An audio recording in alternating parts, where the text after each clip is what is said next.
Halo semuanya, balik lagi di Klik Movie. Kali ini kita akan membahas alur dari sebuah film yang berjudul Kodrat. Tanpa berlama-lama, langsung kita ke alur filmnya.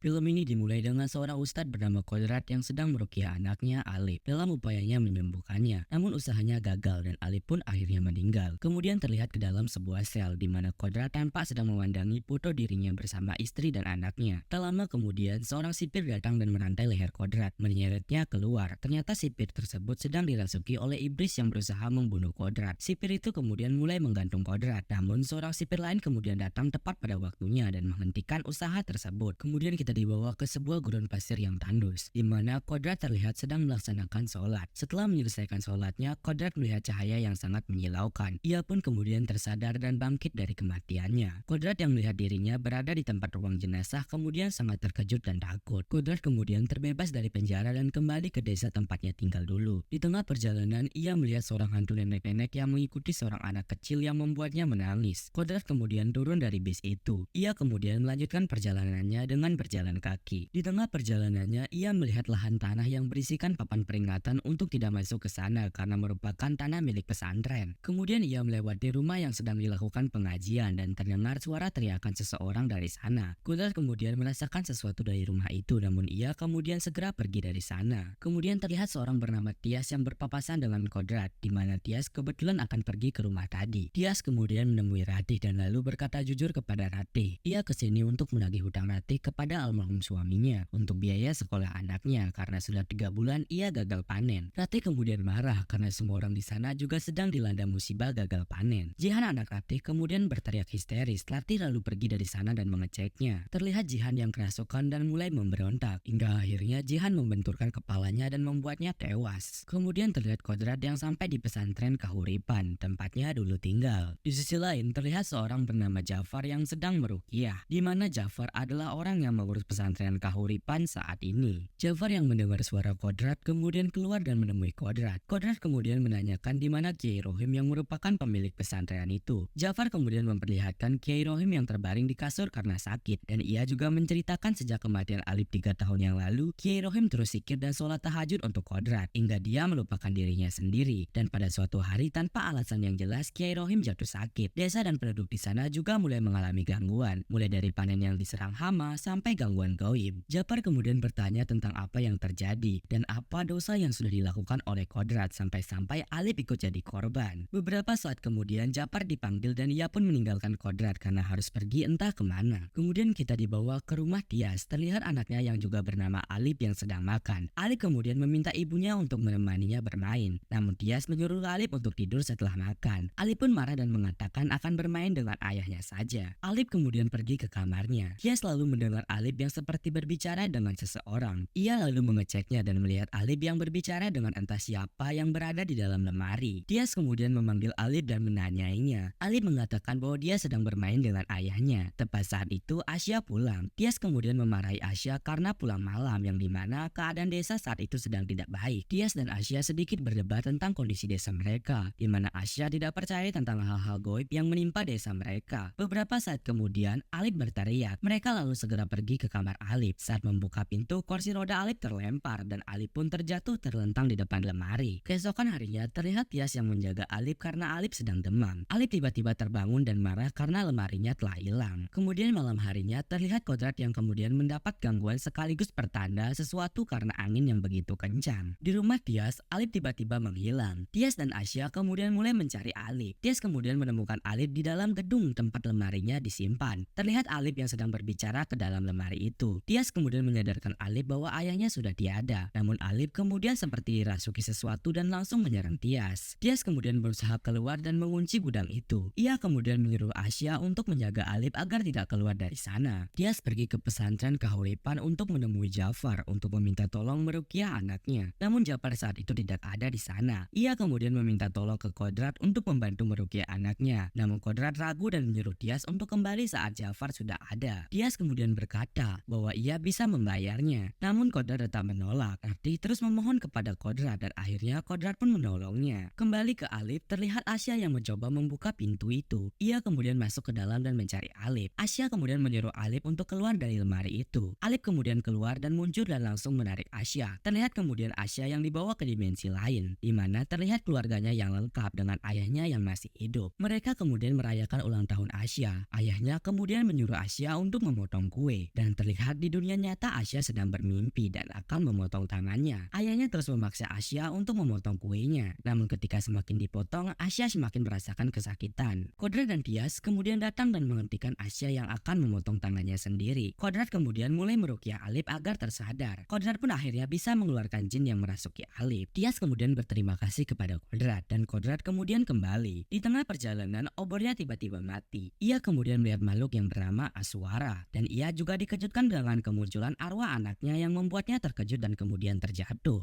Kembali ke rumah Tias, Alif mulai kembali dirasuki dan mulai menyerang Tias dan Asya. Jafar kemudian tiba-tiba datang ke rumah mereka untuk mengambil Alif. Alif kemudian akan dibawa ke pesantren Kahuripan untuk disembuhkan. Kodrat kemudian muncul dan menghentikan Jafar. Kodrat kemudian bersikeras untuk menolong Alif, namun Jafar menyuruh Kodrat untuk diam karena sekarang Alif adalah tanggung jawabnya. Keesokan harinya, Kodrat melihat Asya yang merenung sendirian. Ia kemudian menghibur Asya dengan mengajaknya berkeliling di sekitar sana. Terlihat Ratih yang termenung. Suaminya kemudian datang. Suaminya yang melihat Kodrat langsung marah karena ia berasal dari pesantren Kahuripan, di mana terungkap bahwa Jafar dan kroninya melakukan ruqyah dengan meminta imbalan tanah-tanah warga untuknya. Mereka memakai agama untuk memenuhi nafsu serakah akan harta dan kekayaan. Tepat saat itu, Ratih kemudian bunuh diri dengan meloncat dari tebing di tepi rumah itu. Kembali ke pesantren Kahuripan, terlihat Alif yang sudah selesai diruqyah. Kodrat kemudian berbicara dengan Jafar tentang tanah-tanah warga yang ia ambil untuk biaya ruqyah. Jafar berdalih bahwa tanah yang diminta untuk membangun pesantren yang baru. Kodrat kemudian berkata percuma kalau hal itu membuat warga di sana sengsara dan menyuruh Jafar untuk tidak mengusik tanah warga lagi. Jafar kemudian menyuruh kroninya untuk mengemasi barang Kodrat karena Kodrat sudah terlalu suci untuk tinggal di pesantren itu. Malam harinya terlihat Alif yang sudah kembali normal, namun tiba-tiba lampu di sana mati. Tias kemudian pergi ke gudang untuk mengecek sambungan listrik mereka. Namun beberapa saat kemudian iblis Aswala muncul dan menyerang Tias. Aswala kemudian masuk ke dalam tubuh Tias. Di sisi lain terlihat Kodrat yang berpamitan kepada Kiai Rohim. Kodrat kemudian mendengar suara Kiai Rohim dan Kodrat kemudian mendekatkan telinganya. Kroni Jafar kemudian menyuruh Kodrat untuk segera pergi dari sana, dan ketika Kodrat berbalik untuk menemui Jafar, ia malah diserang dan Kodrat pun akhirnya bertarung dengan kroninya Jafar. Kodrat kemudian berhasil melumpuhkan semua kroninya Jafar dan ia kemudian langsung mencari Jafar ke kamarnya. Namun tidak ada siapa-siapa di sana. Kodrat kemudian mendengar suara aneh dari dalam lemari di sana. Ia kemudian mendekati lemari itu dan terlihat di dalamnya berisi lorong ke tempat lain. Kodrat kemudian masuk ke dalam sana. Ia kemudian menemukan Jafar yang ternyata menyembah Aswala. Mereka kemudian mulai bertarung hingga akhirnya Kodrat terjatuh. Jafar lalu menawari Kodrat untuk bergabung dengannya menyembah Aswala. Namun Kodrat menolak dan langsung menyerang Jafar hingga akhirnya Jafar kalah. Asya kemudian datang ke sana mencari Ustadz Jafar dan akhirnya melihat hal itu. Di sisi lain terlihat Tias yang mulai membakar gudang itu dan mengubur Alif di dalam sana. Kodrat dan Asya kemudian sampai di sana. Dia selalu memperlihatkan dirinya yang sudah dipengaruhi oleh Aswala. Kodrat kemudian mulai mencoba mengeluarkan Aswala dari tubuh Ratih. Aswala terus melawan hingga akhirnya mereka pun bertarung sengit. Hingga Kodrat pun berhasil mengeluarkan Aswala dari tubuh Ratih. Kodrat kemudian segera mengeluarkan Alif yang terkubur. Namun Kodrat melihat bahwa yang dikubur itu adalah Alif anaknya. Alif kemudian bangkit dan mengajak Kodrat untuk ikut bersamanya. Kodrat kemudian memeluk Alif dan mengatakan bahwa ia sudah ikhlas dengan kepergian Alif. Alif kemudian mendorong Kodrat dan Alif pun dimasuki oleh Aswala. Kodrat kemudian membacakan ayat-ayat suci ke Alif dan akhirnya Aswala pun bisa diusir dari tubuh Alif dan Alif pun akhirnya tersadar. Keesokan harinya terlihat kondisi desa yang sudah mulai membaik dan Kiai Rohim pun sudah kembali bangkit dari sakitnya. Kodrat kemudian pamit kepada Kiai Rohim untuk mencari tahu tentang apa yang terjadi kepada Aziza. Kiai Rohim kemudian berterima kasih kepada Kodrat dan memberikan motor untuk menemani perjalanan Kodrat. Kodrat kemudian pergi dari sana. Di tengah jalan, Alif memanggil Ustadz Kodrat dan lalu terlihat Alif yang sudah mulai bisa berdiri. Mereka pun saling tersenyum dan akhirnya Kodrat pun melanjutkan perjalanannya dan film pun berakhir.